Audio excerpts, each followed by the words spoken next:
That is the new Kymco 350i downtown. Now this is not a motorbike review, but I thought, what the hell? We'll have a little chat about that thing. It's pretty damn awesome. Technically, it's a maxi scooter, and it's classified as a motorcycle in Australia, but that just makes me feel better.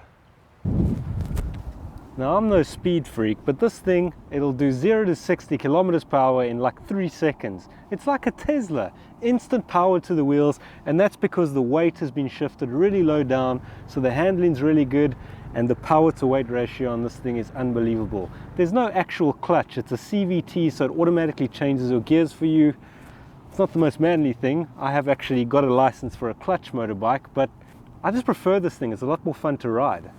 This also has a 12-litre fuel tank, which means you can go further, and it only costs about $8 US to fill the tank up. So this bike weighs 380 pounds or 173 kilograms. It's much longer than, for example, a Kawasaki Ninja, and it's a lot heavier than your average scooter, which means it'll probably handle a little bit better in the wind. Although I do notice in heavy winds like there is today, it does push the bike around a little bit. So I won't be doing a long ride on this bike today and filming it, because that's really boring. But this just gives you a nice idea of what the bike looks like when you're riding it, and it is quite nice to ride, I must say. If I'm honest, that windshield could be slightly higher. I'm not sure if that's because I'm a little bit tall, but for the most part everything on the bike feels good and well made. And the ride itself is really good. It could have slightly bigger wheels, that's my only complaint. So it has a 14-inch front wheel and a 13-inch back wheel, and for the most part it handles most of what the road will throw at you in a comfortable way. So even though this thing is advertised as a 350i, it's actually only got a 320cc engine. That's probably because they want to sound better when they actually advertise these things. I'm not sure why they do that, but that's actually another reason I like this bike, is it's got a little bit more legroom than your average motorbike. You can even put your feet up there if you feel like you're getting uncomfortable with your seating position. But I find that sitting like this and keeping your back straight is the most comfortable and ergonomic position. Yeah, I use this thing every day to commute to work. It's about 15 kilometers, 10 miles or so per day, and I haven't had a single issue with this bike. It starts first time every time, no matter what the weather. Amazing stuff coming out of Taiwan. I don't think the camera really does it justice. The back end of this thing is pretty damn huge. It's like, what is that? It's like 3 handprints across. It's pretty damn thick compared to my old scooter before this, which was a 125. This thing's quite a beast and has more of a presence on the road, which I like. And I like those 2 lights at the back. They just light up really nice at night. At night time, this thing looks like a beast. And the dash and the front lights just give you a beautiful perspective. If you need to go on the motorway, this bike is capable of doing so. It can go up to 160 kilometers per hour. It's not something I like to do. I usually just go in the city to work every day on those 2-lane roads, but if you need to do so, you can do that. The nice thing is that since it's a motorcycle, you can still squeeze into all the different parking spots when you go into your shopping centers or whatever you need to do. Now this is a Taiwanese bike, and it's actually really well made. Everything on this bike, like all the trims, everything you see, the wheels are good quality. This little windproof visor on the front, excellent, really thick and good material. Now this bike also has German Bosch ABS brakes. Those are anti-lock brakes. Now if there's one thing that I'm happy that the Germans were a part of, it's the braking system. You know, the Germans know what they're doing with that kind of thing. Yeah, you push the brake lever and the bike stops.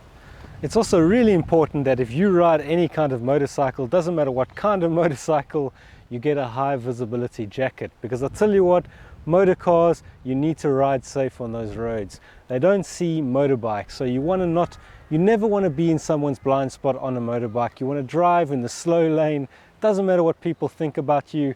Get a high visibility jacket, because people are like 8 times more likely to see you when you've got one of these things. Let me show you the difference. This would be like a normal jacket, and this would be a high visibility jacket. Which one's more visible? I'm not so sure. And you know, I look like one of those Dutch football players, but hey, it's all about being seen on the roads, and I don't really care how I look as long as I get there safely and in one piece. The thing about any motorcycle is it's got 2 brakes. This bike is different because it doesn't have a clutch, it's got a CVT, so your back brake is on the left hand side, and your front brake, which is your more powerful brake, is on the right hand. And if you ever hit that brake, never clutch at that brake, always squeeze the brake, because that's actually what stops your bike. That's what compresses that front wheel and gives you enough traction to slow the bike down super quick. And that's important, especially if something runs in front of the road. So you actually need to practice your stopping distances in case like some child runs in front of the street, or maybe a Trump supporter, and you need to be able to stop. Now you're technically supposed to be able to stop that motorcycle in about 18 feet, and that's going at about 25 to 30 miles per hour. So I've got these markers. Let's see if this bike can do that.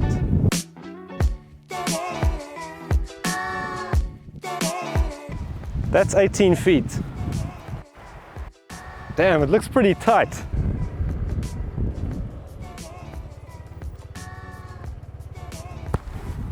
Okay, that first attempt was a serious fail. I don't know what happened. You're just supposed to squeeze the brakes, not too hard. Don't ever clutch at the brakes. On right now. And squeeze. I know that wasn't that impressive, but that was a successful stop. I was able to just squeeze the brakes and it did stop within 18 feet. The Trump supporter or the little child, they're still good. And yeah, it's a good test. Now, to be quite honest with you, I was actually using my back brake as well. So I used my front brake to sort of compress the front, which gives you more traction because your front brake has more power. And then the back brake, just to sort of slow me down at the end, it just cranks that and it just gives you that stopping ability. And that's pretty damn good. Now, in Spain, Kymco is actually the third largest motorcycle seller, I think after Yamaha and Honda. And they're very popular in France, and countries like Spain are growing hugely. In America, there's over 500 dealers who deal in Kymco. So they are gaining a lot of traction. Kymco was actually a branch of Honda back in 1964. They were a parts supplier for Honda. They eventually ended their relationship in 2000 when Kymco became just too large and pretty much could go on its own. As it stands, Kymco sells 660,000 vehicles per year in 104 countries. That's pretty darn impressive for a bike you've probably never heard of. As for storage on this bike, you'll be happy to know that it has got a lot of under-seat storage. So from your ignition switch, you just have to push to the left and it'll pop your storage box up. And that's pretty cool. You can fit a jacket in here. I've got some motorcycle gloves, and I've also got a bike chain to lock this bad boy up so that no one wheels it away. And you can fit a half face helmet on that side and allegedly a full face helmet on this side. Although I must say, if it's a large helmet, I don't find that it fits. If it's a medium, if you have a medium-sized head, you'll be okay. A medium-sized helmet, full face will fit in here. For example, this is a medium-sized helmet. It fits in there and it measures, what is that, 57 to 58-1 medium. I think that's head size or something. And this one is a 59 to 60 and this one doesn't fit. I'm not sure if it's hitting one of the things at the back, so maybe yours will fit, but it has got quite a lot of storage in the under-seat carriage. This bike is also Euro 4 emission certified. Now, I don't really know what that means, but I think it's good for the environment. It's got fuel injection. I'm saving the planet. You're welcome. The dash shows your regular information, including your battery levels and fuel efficiency. Your fuel tank is just between your legs, which is pretty convenient and doesn't mess anything over your seat.